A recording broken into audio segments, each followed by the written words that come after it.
Aloha, my fellow service members. So you're thinking about getting stationed in Hawaii. Now you probably have visions of sipping Mai Tais on the beach and catching the waves, surfing, living that paradise life. But listen, that life, it comes with a price tag and lots of traffic. So in today's video, I'm breaking down the reality of getting stationed in Hawaii. The good, the bad, and the why on earth is gas $8 a gallon.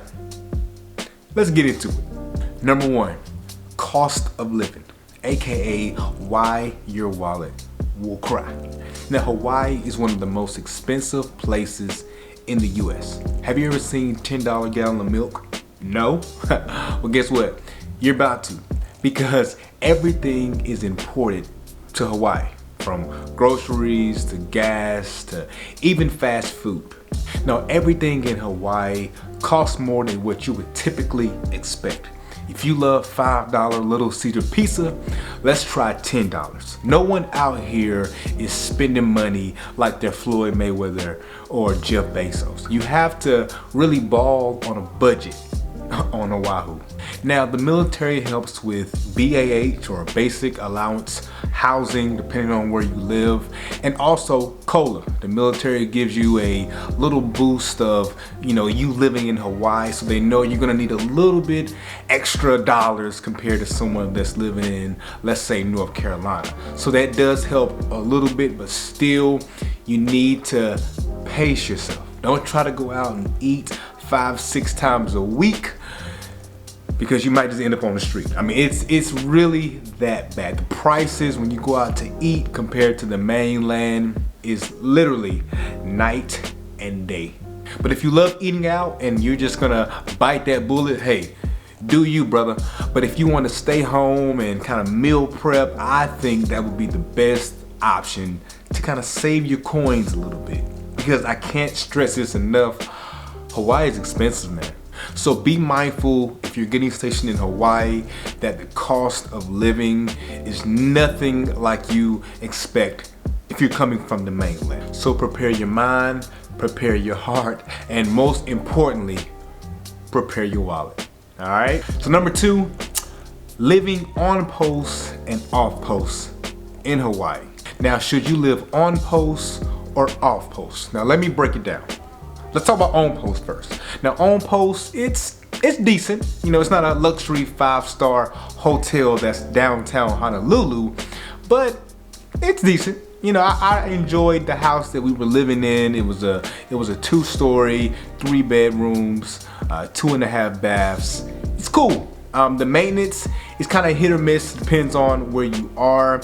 But one of the biggest, I want to say, gripes about living on post, and more specifically Schofield Barracks, the power outages. I can't understand why there were so many power outages. No lie, I can't count on 2 hands the amount of power outages that happened to us living on Schofield. Now sometimes they were unscheduled, and other times they were just, okay, at 8 o'clock or 6 o'clock, it's gonna be out for 12 hours. Prepare yourself. I'm like, wait a minute, I need power. I need to have my refrigerator working. I need to charge up my phone, my MacBook, my camera. I need power. But that's one of the biggest downsides, I would say, of staying on post. I remember when my parents came to visit for the very first time, they were very excited to come to our house, because when you come to Hawaii, these hotels are super expensive. But if you have someone that's stationed in Hawaii, you pull up to their house free of charge, because I'm not charging my parents. The very first day they got to my house, they met my daughter, their granddaughter, for the very first time, and guess what? You guessed it. The power was out. The power was out for like 24 to 30 hours. So we had to go to a hotel and spend the night in the hotel. Granted, the Army did pay us back for that because it was off all around base for a good amount of time, but it was just very inconvenient. So that's the biggest downside for me of being on post, whether it's Schofield or Fort Shafter or Wheeler. There are tons and tons of power outages. Now, another thing that, people might say is a downside, I really didn't have too much of a problem with, Kayla did, lizards and geckos. Now, lizards and geckos will automatically come with the house. I can't explain it. Everything is, the doors are shut, the windows are shut, but lo and behold, you will be watching TV and a gecko will walk right in front of the TV like he's paying rent. So if you're scared of lizards or scared of geckos, they will 100% be in your house no matter what. I mean, they were there before you got there in Hawaii, and guess what? They will be there when you leave. So if you're not a fan of lizards or geckos, I don't know what to tell you, buddy. I don't know what to tell you. Just keep recording. You gotta zoom in. Woo! You need to watch. You need to watch.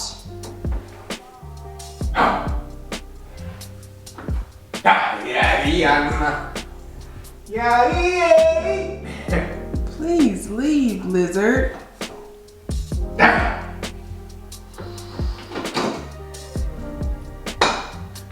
need you to. You already know. I can't do that faster. 162. Now, I didn't live off post, but I have a few friends that did, and I just want to go ahead and warn you, be prepared. The housing is expensive. That's kind of a going thing in Hawaii. Everything is expensive, but if you're willing to pay a little bit more than your BAH, I mean, hey, so be it, right? So if you want to live off post, just know that it's going to be very, very expensive, and be prepared for the commute, because traffic in Oahu is slower than a Monday morning formation. So that helps me transition to point number 3. Traffic, traffic, traffic. Now let's talk about the Hawaii traffic.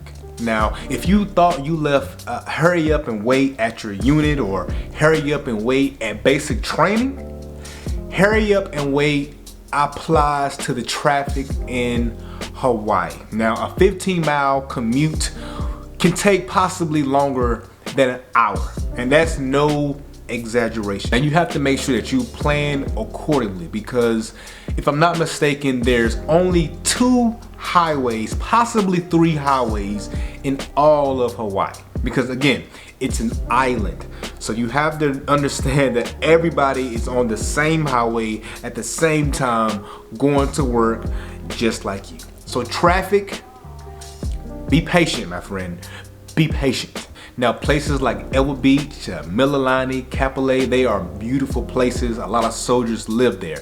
But you better make sure that you leave early before formation, because you don't want to be explaining to your NCO why you're late for formation again and again and again. So yes, you just have to deal with the traffic and just get a good podcast. Get you a long 1 hour, 2 hour podcast and just enjoy the ride.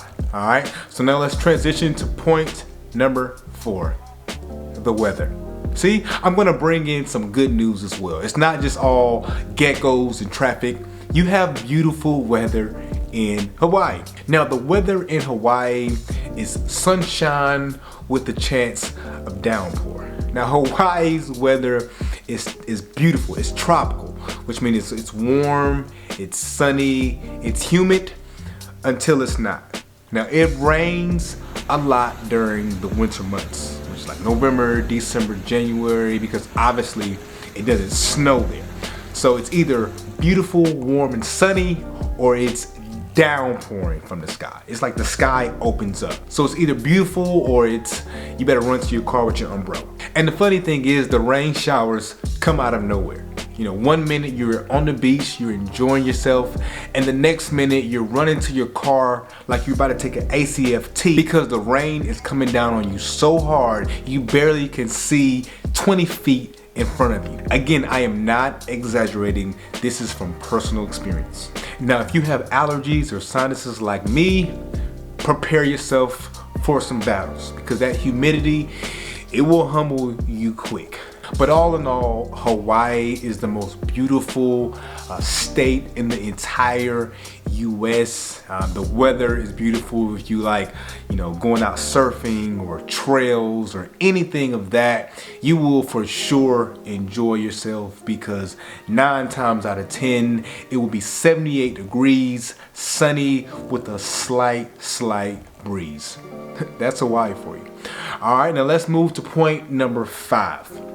Island fever, aka why won't my friends visit me? But yes, the weather and the scenery is beautiful, but Hawaii itself, it's far. I mean, very far. Visiting family on the mainland or visiting friends on the mainland, expensive. Family or friends visiting you, also expensive. So if you want to spend $1,000 or more, and if you have family and friends who don't mind spending $1,200, $1,300 on a flight, tell them come on over. But if not, expect a lot of FaceTimes and a lot of phone calls and a lot of social media interactions because, again, Hawaii is far. Have you ever looked at Hawaii on a map? It's like it's in the middle of the ocean, because it is. So if you have a family, a wife or a husband and kids, then just expect to spend a lot of time with them, and you won't see your grandmother or your aunts and uncles a lot. But I guess that's what brings the family closer. Now, if it's just you, if you're just you coming by yourself, use that time to go out and meet other friends in your unit or maybe even the locals, because a lot of times your family, they won't visit you. Now, some soldiers get island fever because they can't just hop in their car and drive to another state. They're stuck on an island. So they have to kind of go out and venture out to find things to make them, I guess, happy and active. Whether it's surfing or snorkeling or hiking, there's a lot of things to do outside in Hawaii. So to keep yourself from going crazy, don't just sit in your room because you will go stir crazy. Go out, meet some friends, and have some fun, man. Now, point number 6 is just things to do. I've already kind of touched on it, but I'll reiterate what I said. You got things like the beach. You can do mini trails. They have trails like for the beginners. They have trails for advanced hikers. They even have skydiving. I didn't do it, but they have it, all right? So if you're very adventurous, Hawaii is 100% the place for you. If you're young and you're single and you want to go out, the nightlife, listen, it's not like New York or DC, but it's decent. So if you want to go out and meet some friends at night and, hang out with some people from your unit, it's few and far between, but they do have a nightlife, but it's not like how you would expect it. So again, just make sure you're not just staying in your room or staying in your barracks. Get out and have some fun, all right? So now point number 7, you can't just go out and have fun all the time. You actually have to do a little bit of work. So number 7, the military life, the tempo, the TDYs, all of that good stuff. Now, Hawaii itself is beautiful, but the work and the unit is very, very high paced, especially if you get assigned under the 25th Infantry Division. That's where I was, kind of like half the time I was there.